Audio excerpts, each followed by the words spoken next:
जब भी कोई व्यक्ति गौतम बुद्ध के संघ में शामिल होता था तो बुद्ध उसे सबसे पहले शांत रहने के लिए कहते थे। ध्यान की अवस्था में जाने से पहले उस भिक्षु को शांत रहना सिखाया जाता था। आज के दौर में हर तरफ सौरी शोर है।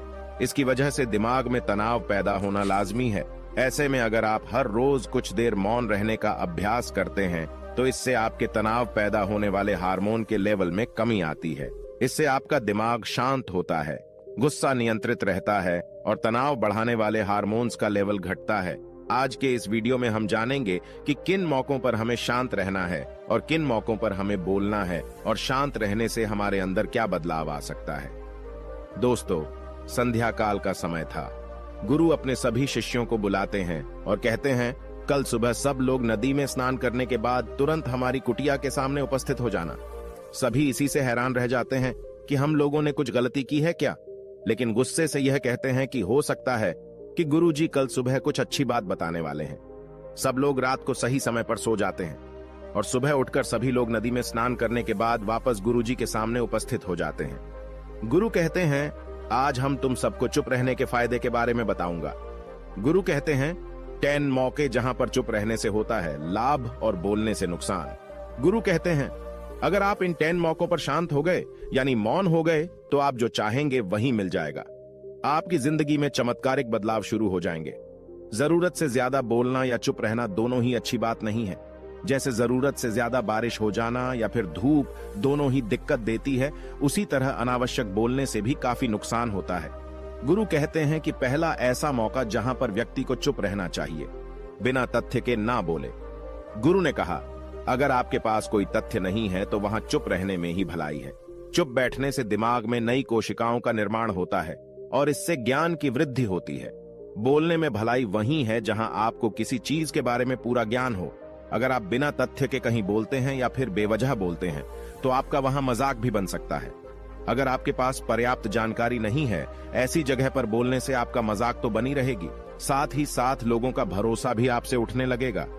इसलिए ऐसी जगह पर शांत रहो जहां तुम्हें पता ना हो कि क्या बोलना है क्या नहीं। कई बार कुछ लोग ऐसे होते हैं जो हर जगह अपनी उपस्थिति बताने लगते हैं। उन्हें पता नहीं होता है कि हमें क्या बोलना है, लेकिन फिर भी बोलते जाते हैं और फिर बाद में दूसरे लोग उनके जाने के बाद उनका मजाक उड़ाते हैं। जब तक आपको उस तथ्य के बारे में अच्छा ज्ञान नहीं है, उसके बारे में पता नहीं है, तो वहां चुप रहना ही ज्यादा समझदारी है। गुरु ने कहा, दूसरा ऐसा मौका जहां पर व्यक्ति को चुप रहना चाहिए। शब्दों से न पहुंचे ठेस। अगर आपके शब्द किसी को मानसिक ठेस पहुंचा रहे हैं तो वहां चुप हो जाना चाहिए। कमजोर व्यक्ति के बारे में कुछ भी बोलकर आप महान नहीं बन सकते हैं। महान आप किसी कमजोर का साथ देने में बनेंगे।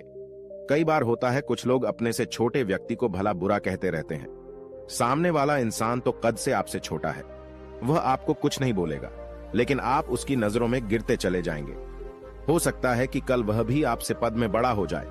पद में आपसे जब वह बड़ा हो जाएगा तो आज जो रवैया आपका उसके साथ है, आने वाले समय में वह भी आपके साथ वही करेगा।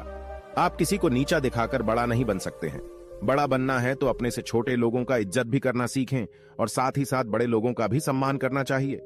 लोगों को लगता है कि अगर वह अकड़कर बोलेंगे और सामने वाले को नीचा गिराने की कोशिश करेंगे तो वह बड़े बन जाएंगे, तो यह उन सब की भूल है।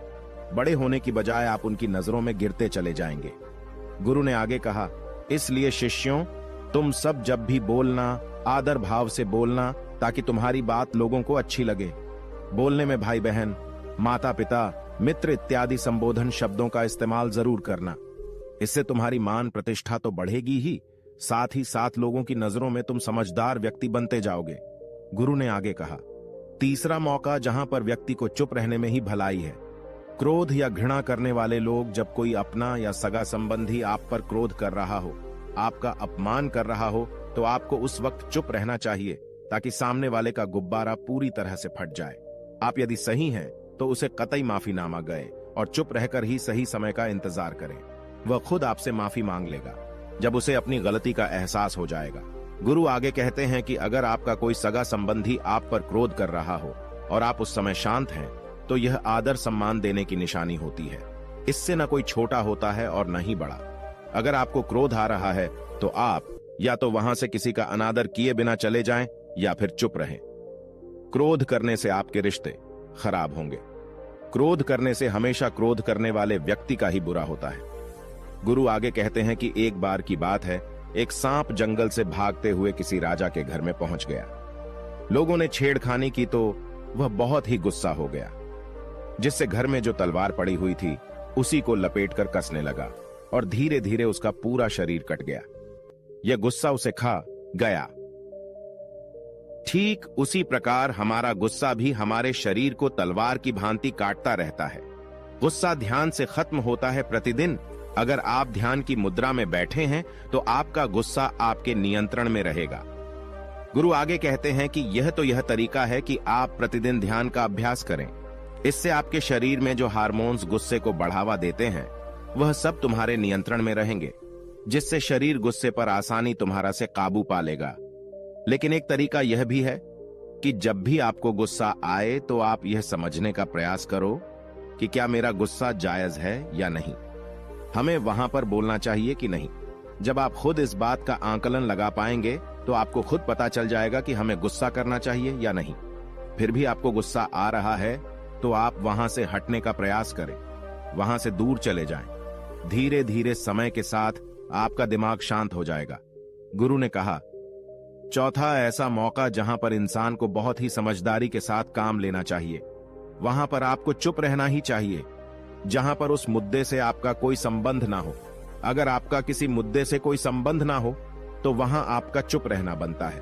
बिना किसी वजह अगर आप दूसरे के मुद्दे पर बोलेंगे तो यह आपके लिए अनिष्टकारी होगा। इसमें केवल और केवल आपका ही नुकसान है। जल्द ही आप किसी दो लोगों के बीच हो रहे विवाद में जल्दी अपनी टांग न डालें।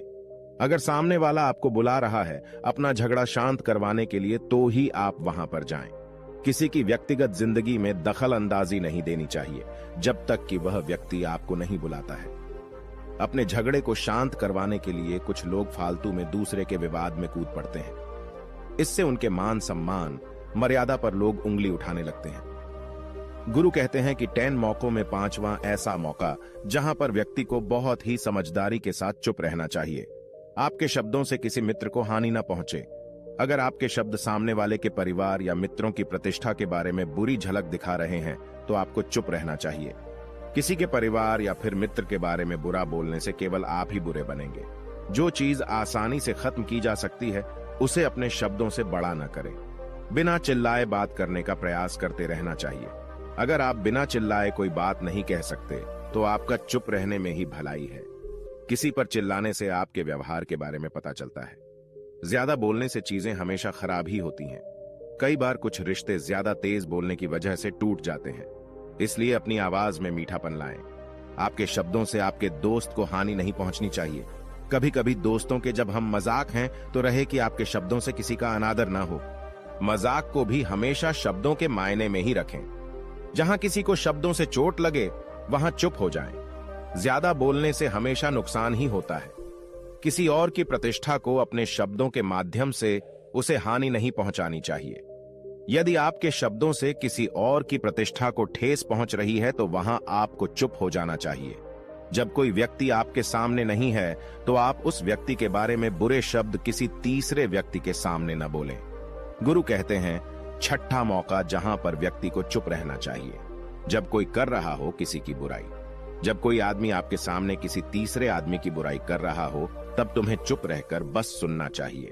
अपनी राय व्यक्त नहीं करना चाहिए, क्योंकि जो आज आपके सामने किसी तीसरे की बुराई कर रहा है वह कल किसी और के सामने आपकी बुराई भी कर सकता है। यदि आपने कुछ कहा है तो नीति शास्त्र के अनुसार जो अपने मुंह को बंद रखता है और बुद्धि से काम करता है वही इंसान समझदार होता है। बिना जरूरत के बोलना, किसी के बारे में किसी के बीच में बोलना यह गलत बात है। कभी कभी हमारे लिए बुद्धिमानी इसी में होती है कि हमें अपना मुंह ऐसी जगह पर नहीं खोलना चाहिए। गुरु आगे कहते हैं कि 10 मौकों में 7वां ऐसा मौका जहां पर व्यक्ति को चुप रहना चाहिए, जब कोई नहीं समझे आपकी भावना। यदि आपको लग रहा है कि कोई व्यक्ति आपकी भावना, दुख या परेशानी को शब्दों में नहीं समझ रहा है, यदि आपको लग रहा है कि सामने वाला व्यक्ति आपकी भावना या दुख को या आपकी जो परेशानी है उसको वह समझ नहीं पा रहा है या समझने का प्रयास ही नहीं कर रहा है या वह आपको ध्यान से सुन ही नहीं पा रहा है, तो ऐसे व्यक्ति के सामने आप चुप ही रहें, क्योंकि ऐसे लोगों को आपकी भावना या दुख से कोई मतलब नहीं होता है। ऐसे लोगों को अपना राज बताकर आप पछताएंगे ही बाद में। इसलिए हर किसी को अपने मन की बात नहीं बतानी चाहिए। अगर आपको लग रहा है कि सामने वाला आपकी बात को नहीं समझ पा रहा है, आपकी भावनाओं को नहीं समझ पा रहा है, तो वहां पर आपको नहीं बोलना चाहिए, क्योंकि आज में आपका मजाक ही बन जाएगा जब आपको लगने लगे कि सामने वाला आपकी भावनाओं को ठीक तरीके से समझ रहा है, आप जो कह रहे हैं वह ठीक से सुन रहा है, तभी आप उसे अपनी बात कहें। गुरु कहते हैं कि 8वां मौका जहां पर आपको चुप रहना चाहिए, जब कोई इंसान अपना दुख व्यक्त करे। यदि कोई इंसान अपने दुख या परेशानी को आपको बता रहा है, तो इसका मतलब यह है कि वह आपको अपना समझ रहा है। ऐसे में तुरंत ही उसे समाधान बताने के बजाय चुप रहकर उसके दुख या समस्या को सुने। उसके दुख या समस्या को किसी और को न बताएं। वह इसलिए नहीं बता रहा है कि उसकी समस्याओं का समाधान कर देंगे, बल्कि वह इसलिए भी बता रहा है कि सामने वाला उसकी बात को समझ रहा है। कई बार बताने से दुख कम हो जाते हैं। आपको अपना दुख इसलिए बता रहा होगा कि उसे लग रहा है कि आप उसकी बात को समझ रहे हैं। दुख बांटने से कम हो जाता है। इसलिए जब कोई व्यक्ति अपना दुख आपसे व्यक्त करे, तो आप चुप मारकर उसकी बात को बहुत ही ध्यान से सुने, ताकि उसके दुख कम हो जाएं। उसके मन का बोझ हल्का हो जाए, क्योंकि उसके मन में जो भी बातें थीं वह आपको सब बता दिया। गुरु आगे कहते हैं कि 10 जगहों में 9 ही ऐसी जगह जहां पर आपको चुप रहना चाहिए। जहां पर दुष्ट प्रकृति के लोग रह रहे हों और गाली गलौज कर रहे हों, तो आप वहां पर मत जाइए। ऐसी जगहों से आप चुपचाप निकल जाएं, अर्थात अपनी प्रतिक्रिया दिए बिना आप वहां से चले जाएं, क्योंकि जिसकी जुबान खराब होती है, जो दुष्ट प्रकृति के लोग होते हैं, उनको आप ऐसे समय में नहीं समझा सकते हैं। जब उनका दिमाग पूरी तरह से शांत हो जाए, तभी वह आपकी बात सुनेंगे। इसलिए जहां पर दुष्ट प्रकृति के लोगों आपकी बात को न मानते हों और न ही सुनते हों, तो आपको वहां पर नहीं बोलना चाहिए। गुरु कहते हैं कि 10 माह ऐसा मौका जहां पर आपको शांत हो जाना चाहिए। अपनी सफलता का राज हर किसी को न बताएं। कई बार होता है कि कुछ लोग जो सफलता को बहुत ही जल्दी अर्जित कर लेते हैं, वे हर जगह अपनी सफलता का ढिंढोरा पीटने लगते हैं। ऐसे में क्या होता है कि कई लोग आपकी सफलता से खुश नहीं होते हैं। अगर आप अपनी सफलता का जबरदस्ती लोगों में ढिंढोरा पिटवा रहे हैं, तो लोगों की नकारात्मक ऊर्जा आपको प्रभावित कर सकती है। जब आप सफल होंगे तो सबको पता चल जाएगा कि आप सफल हो गए हैं। ढिंढोरा पीटने से नुकसान आपका ही होगा। इतना कहकर गुरु ने कहा, शिष्यों, आज के लिए बस इतना ही। अगर तुम सब मेरी इन 10 बातों को अपने जीवन में अपना लेते हो, तो तुम सब काफी हद तक परेशानियों से बचे रहोगे। यहां से जाने के बाद मेरी यह बातें आपके जीवन किसी वरदान से कम साबित नहीं होंगी। दोस्तों, मुझे उम्मीद है इस वीडियो से आपको बहुत कुछ सीखने को मिला होगा। अगर आप नए हो तो हमसे जुड़ने के लिए इस चैनल को सब्सक्राइब